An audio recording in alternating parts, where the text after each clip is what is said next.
Right now, somewhere in your mouth. There's probably a tooth that's bothered you at some point, a dull ache, a sharp jolt when you bite down wrong.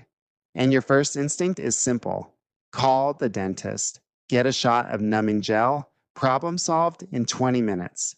You don't even think twice about it. But here's something that should genuinely unsettle you.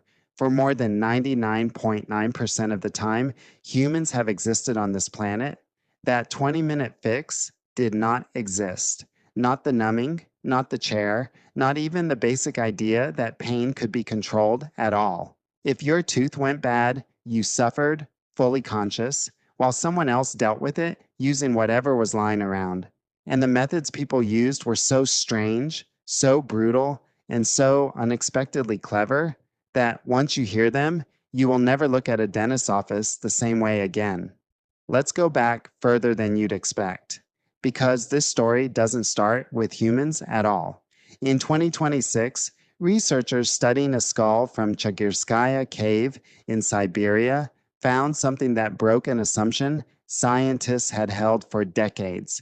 A Neanderthal tooth, roughly 60,000 years old, had a hole drilled directly into it, not from decay, not from an accident, from a tool. A stone implement had been used to bore into the tooth on purpose. And here's the detail that makes this genuinely remarkable: the edges of that hole show wear, smoothing, evidence that the individual kept chewing on that exact tooth for a long time afterward, which means this wasn't an experiment that killed the patient. It worked. A Neanderthal, tens of thousands of years before modern humans even attempted anything like this, diagnosed a problem, treated it, and survived. This single discovery pushed back the timeline of intentional medical treatment by roughly 45,000 years. Before this find, scientists assumed nothing this advanced existed until much, much later. So if Neanderthals were already doing this, what about us? Fast forward to a cave in northern Italy, and you find the oldest confirmed evidence of a Homo sapiens dental treatment, dated to roughly 14,000 years ago. Researchers examined a tooth under powerful microscopes and found scratch marks. Deliberate, repeated, made with a sharp flint point.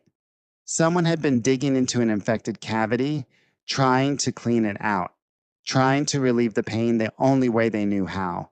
No drill, no numbing, just a sharp rock, and whatever willpower it takes to let someone scrape inside your own mouth.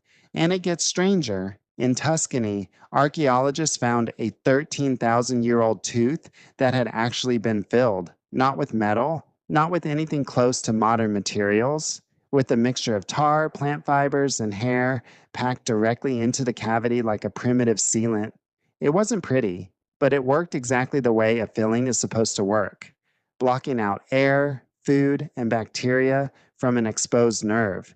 But none of it compares to what happened next, in a place that might surprise you. In Mehrgarh, in modern day Pakistan, archaeologists uncovered something in a Neolithic graveyard that completely rewrote dental history. 11 drilled molars, 9 different adults, dating back 7.5 to 9,000 years. The holes were small, only a few millimeters wide, but remarkably precise, almost uniform in shape. For years, scientists debated how this was even physically possible with Stone Age tools. So in 2006, researchers decided to test it themselves. They built a bow drill, the same basic tool ancient people used to start fires, fitted it with a sharp flint tip, and tried drilling into a tooth. It took less than 1 minute to create a hole nearly identical to the ones found in the ancient skulls. 1 minute. With nothing but string, wood, and a sharpened rock. And just like the Neanderthal tooth from Siberia, the Mehrgarh teeth showed clear signs of healing and continued use. These people didn't just survive the procedure, they lived with it, chewed with it, for years. Now sit with that for a second. Somewhere in what is now Balochistan, nearly 9,000 years ago, a person sat completely still while another person pressed a spinning, sharpened rock into their jaw. No anesthesia, no distraction, just trust, and presumably a very strong grip on whoever was holding them down. So, how did people even survive the pain in between procedures like this? Because dental problems didn't just appear and disappear conveniently. People lived with aching, infected teeth for weeks, sometimes years, and they needed something, anything, to make it bearable. The answers across different cultures are almost comically inconsistent. In ancient India, around 1000 BC, people drank wine specifically to dull the sensation before a procedure. In ancient China, dentists reached for cloves, ginger, and ginseng, plants that genuinely do have mild numbing properties, even if nobody understood why at the time. The Iroquois mixed tobacco with ash and packed it against the aching tooth.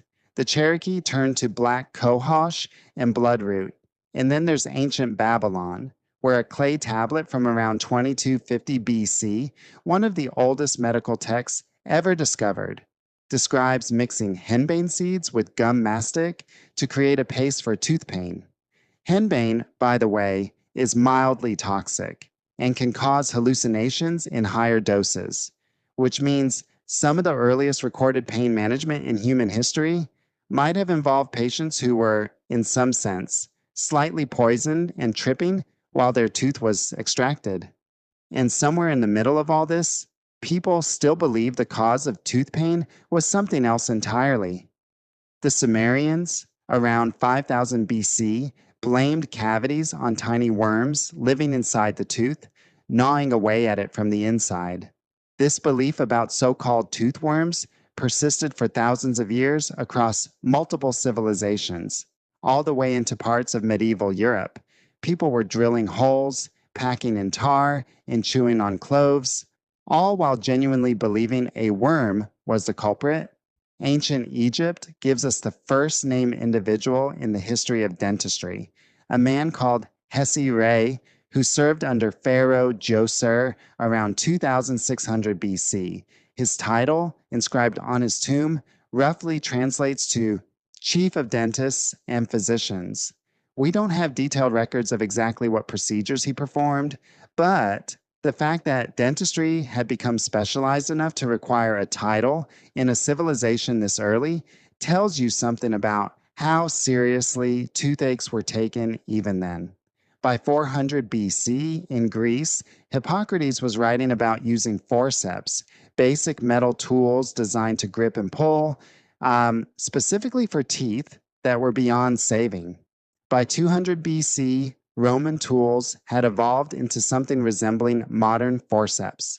But here's what hadn't changed at all.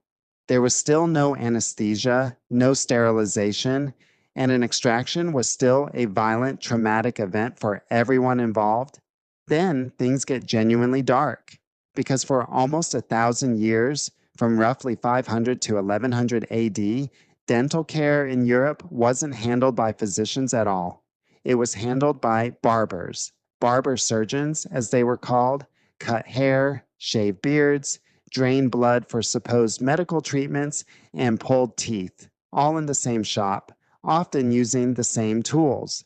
They developed a device called the pelican, named for its curved, beak-like shape, designed to grip a tooth and yank it free. It was eventually replaced by something called the dental key in the 1700s, which worked similarly, but with even more leverage and frequently fractured the jaw or shattered neighboring teeth in the process. If the tooth happened to be loose enough already, some barbers skipped the tools entirely and simply tied a string around it, then pulled hard and fast.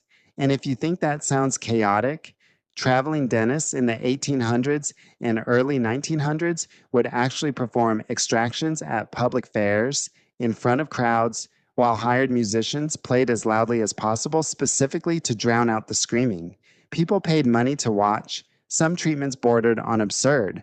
One Roman writer seriously recommended catching a frog at midnight and asking it out loud to take the pain away. Some doctors prescribed leeches around the gum line, believing that drawing blood would somehow relieve pressure and pain. And in a detail that still feels almost unbelievable, in the 1700s, it became common practice to pull teeth from poor living donors and from corpses. specifically to sell to wealthy people who would have them wired directly into their own mouths as replacement teeth. Even George Washington, one of the most powerful men in early American history, reportedly had a tooth extracted nearly every year after the age of 22 and wore dentures made not of wood, as the popular myth claims, but of ivory and other materials, some likely taken from other people's mouths. For tens of thousands of years, this was simply what having teeth meant.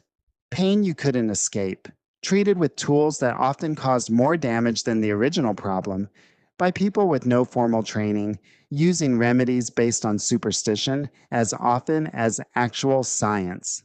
Then, on October 16th, 1846, everything changed in a single afternoon. In a room at Massachusetts General Hospital that would later be nicknamed the Ether Dome, a dentist named William Morton publicly demonstrated something nobody had successfully proven before. He had a patient breathe in vapor from an ether soaked sponge through a glass device he'd built himself. The patient went under, a surgeon removed a tumor from the man's neck, and the patient felt nothing. This wasn't the first attempt. 2 years earlier, in 1844, another dentist, Horace Wells, had tried nitrous oxide during a tooth extraction, but the patient cried out during the procedure, and the demonstration was publicly considered a failure. Morton's success in 1846 became the moment that mattered, the one that finally convinced the world that pain during medical procedures wasn't simply something people had to endure. Within a few short decades, ether gave way to nitrous oxide, then chloroform, then eventually the local anesthetics dentists use today, numbing only the area being treated while you stay completely awake and comfortable. Which means the calm, almost boring 20-minute experience you have at the dentist now, the numbing shot, the quiet hum of equipment, maybe a magazine in the waiting room, is not the historical norm. It's an extremely recent exception. For the overwhelming majority of human existence, dealing with a bad tooth meant choosing between unbearable pain or unbearable treatment with no real third option. Next time you feel that twinge in your jaw and casually book an appointment, remember what that exact same problem demanded from someone living in Mehrgarh 9,000 years ago, or from a Neanderthal in Siberia 60,000 years before that. They didn't have your 20 minutes. They had a sharpened rock, a spinning drill made of string and wood, and whatever courage it takes to sit completely still while someone fixes you the only way anyone knew how.